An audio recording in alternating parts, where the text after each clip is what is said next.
A partir de agora, você assiste Verdade e Vida.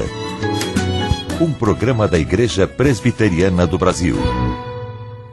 O que a Bíblia tem a dizer sobre o sexo? Eu quero falar para você, no programa de hoje, que o sexo é bom, que o sexo é santo, que o sexo é puro, que o sexo é prazeroso e que Deus criou você para desfrutar as delícias do sexo. Mas Deus estabeleceu princípios e parâmetros para isto. O sexo é para ser usufruído no contexto do casamento. Nós vamos tratar deste assunto de maneira livre, aberta, porém sob a perspectiva de Deus, de acordo com as balizas da Escritura Sagrada. Chame a sua família, ligue para um amigo e participe conosco do programa de hoje. Verdade e Vida. A palavra de Cristo para uma vida melhor. Este tema, durante muito tempo, foi tabu nas igrejas. Não se falava sobre esse assunto, era proibido de se tratar do assunto. As pessoas tinham vergonha de abordar este assunto.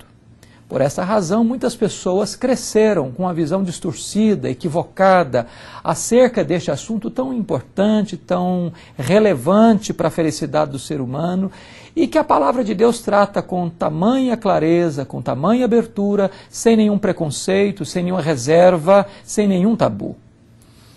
O sexo é bom, o sexo é santo, o sexo é puro. O sexo é prazeroso. O sexo não é pecado. Foi Deus quem criou o homem e quem criou a mulher. E foi Deus quem colocou no homem e na mulher o desejo sexual. O desejo sexual, portanto, é legítimo. Ele é absolutamente sublime. E ele tem o propósito de uma consumação dentro do projeto que Deus mesmo estabeleceu, que é o casamento. Agora, a palavra de Deus vai nos dizer que o sexo fora do casamento e antes do casamento, ele produz sofrimento, vergonha, dor, culpa e tragédia. Se você quer dar uma olhada, por exemplo, em 1 Tessalonicenses, capítulo 4, versos 3 a 8, o apóstolo Paulo fala ali do perigo que é a fornicação, ou seja, a prática do sexo antes do casamento. Nós estamos vivendo numa geração, especialmente da década de 60 para cá, da revolução sexual, do advento do preservativo, do anticoncepcional, e com a corrosão dos valores morais, em que a sociedade acha absolutamente natural dois jovens, ao namorarem, terem relação sexual. A revista Veja publicou recentemente que no Brasil, 25% dos jovens, na fase do namoro, praticam sexo na casa dos pais, com o conhecimento dos pais e com a permissão dos pais. O que a Bíblia tem a dizer sobre isso? Eu quero lhe dizer que esta situação precisa ser examinada com muito critério, com muito vagar, à luz da palavra de Deus. Porque a Bíblia diz em 1 Tessalonicenses 4, 3 a 8, o seguinte: cada um saiba possuir o seu próprio corpo em santificação e honra, porque esta é a vontade de Deus, a vossa santificação. Com esta matéria, ninguém ofenda nem defraude a seu irmão, porque Deus, como antes vos avisamos e testificamos, é o vingador. Portanto, aquele que despreza estas coisas não rejeita homens, mas rejeita a Deus, que vos deu o Espírito Santo. Note você que Paulo afirma que não se pode defraudar nesta área. O que é defraudar? Defraudar é despertar no outro um desejo que não pode ser licitamente satisfeito. De tal maneira que a prática do sexo no namoro, ela está debaixo do juízo de Deus, da vingança de Deus, não da bênção de Deus. Equivocam-se aqueles que pensam que se dois jovens se amam, e eles estão namorando, eles devem praticar o sexo, porque o sexo é uma expressão de carinho, de afeto e de amor. Não obstante, o sexo é uma expressão de amor, mas o sexo foi criado por Deus para ser exercitado e usufruído no contexto do casamento. Se você perceber, a Bíblia diz que a posse antecipada mata o desejo. Eu trabalho na área de aconselhamento conjugal há 25 anos. E eu sou testemunha de que aqueles casais que viveram na fase do namoro a prática sexual, via de regra, encontram depois de casados insegurança, ciúmes, instabilidade emocional e, via de regra, pavimentam o caminho para a infidelidade conjugal.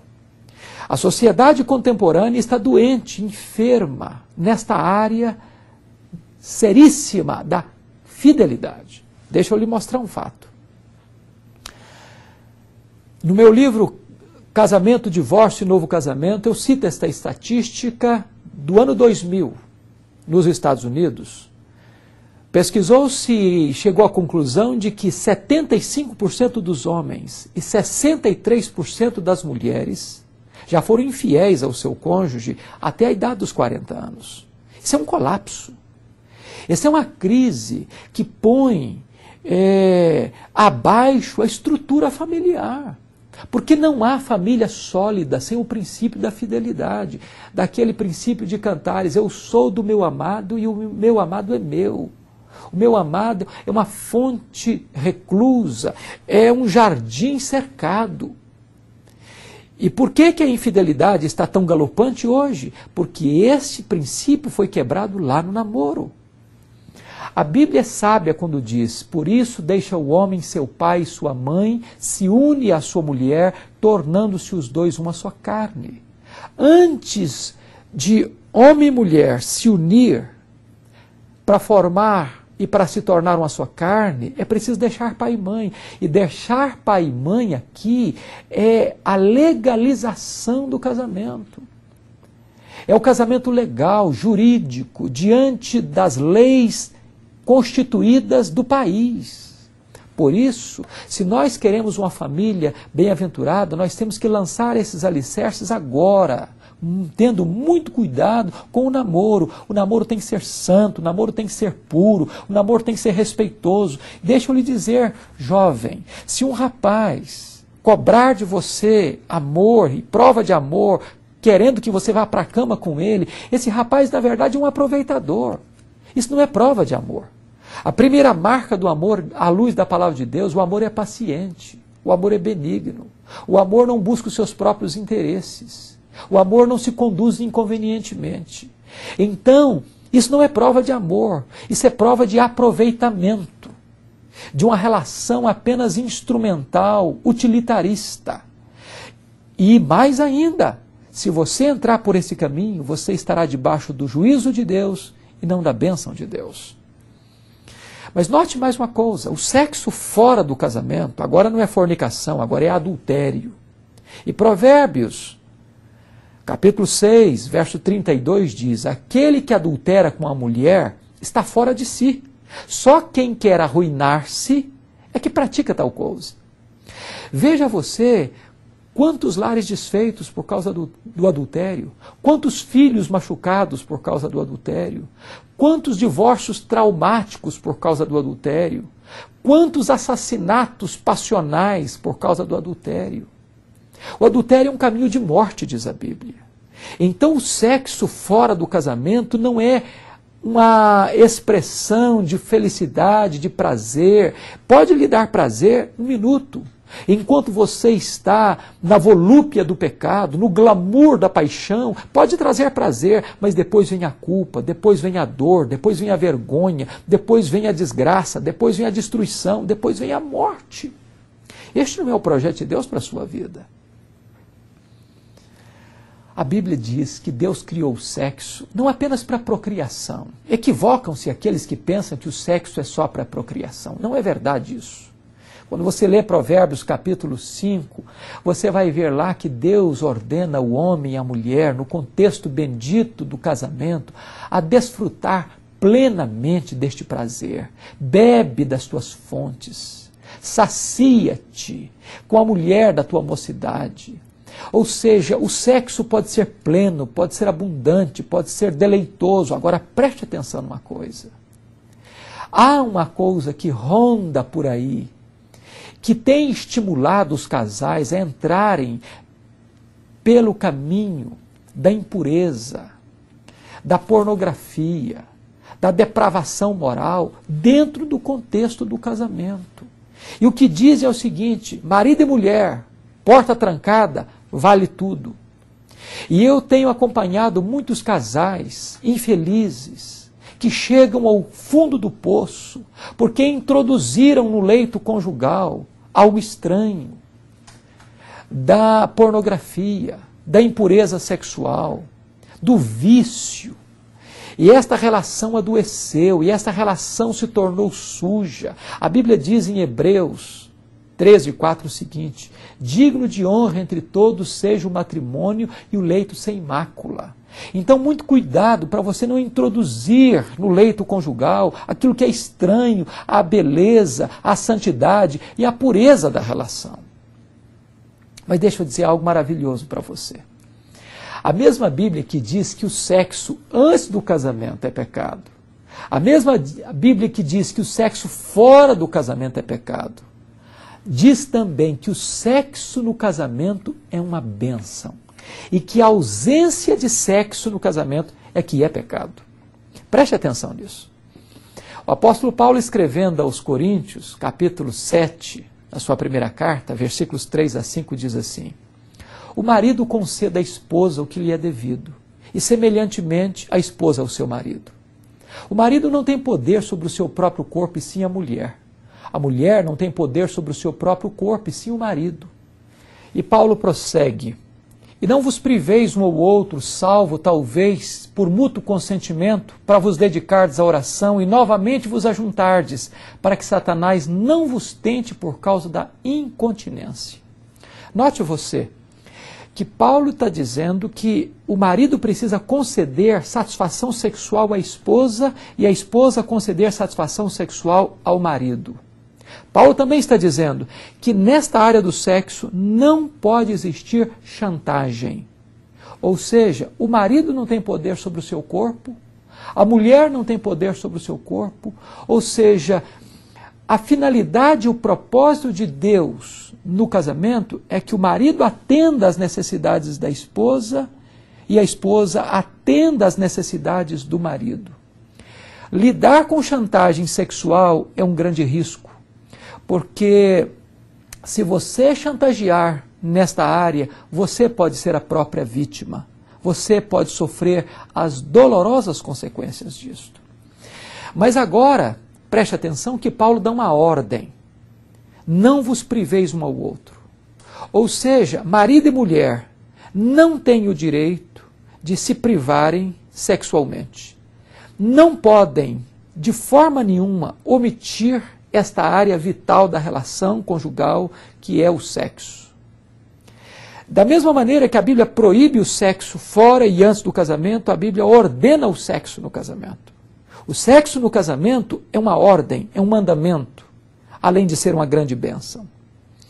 E Paulo está dizendo que nenhum cônjuge, nem o marido, nem a mulher, pode abster-se da relação unilateralmente.